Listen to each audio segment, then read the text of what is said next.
Bunganga. Beep, beep, beep, beep, beep. Ang Tagalupa na viral ang mukha. Bip, bip, bip, bip, bip. Bumibip, bip, bip, bip, bip, bip, bip, bip, bip, bip, bip na ba? Ang lahat. Martian. Beep, beep, beep, beep. Enrico Pañero. Bip, bip, bip, bip, bip.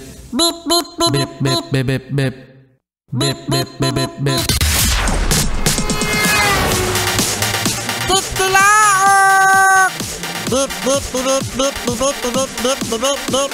Ito na ang 101.1 Yes FM Balitang Anak ng dating child actor na si Nino Mulak na si Sandro Mulak nagreklamo sa dalawang independent contractors ng GMA Network. Ang ngaro! So ito na nga mga ate. Marites na marites! So eto na nga mga yes friend, ano? Napabalita kasing hindi may magandang karanasan ng pang-aabuso ang aktor na si Sandro Mulak. Nangyayain siya sa isang hotel after ng gala.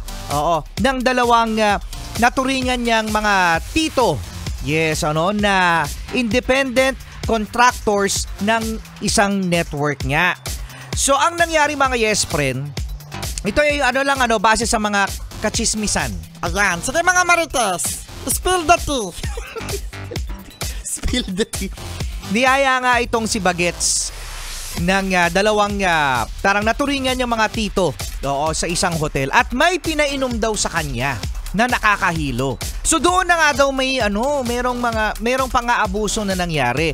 So nakatakas lang itong aktor na si Sandro Mulak nang merong kumatok.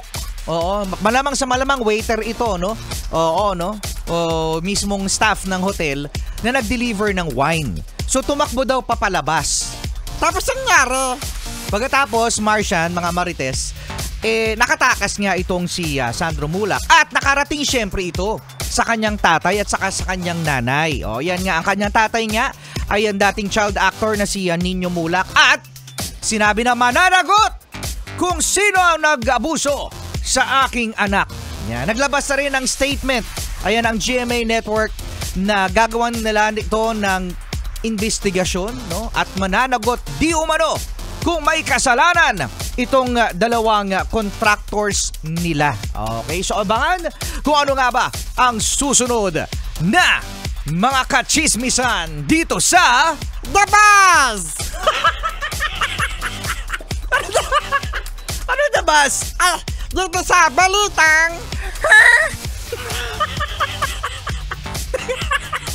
Dito sa The Buzz! Naging The Buzz eh. Mga yes friend, ayan ang minsan nakakatakot na balita. Pagdating sa mga celebrities na meron mga ganyang mga ganap. Alam mo, Rico Pañero, kaya ayoko talaga mag-artista.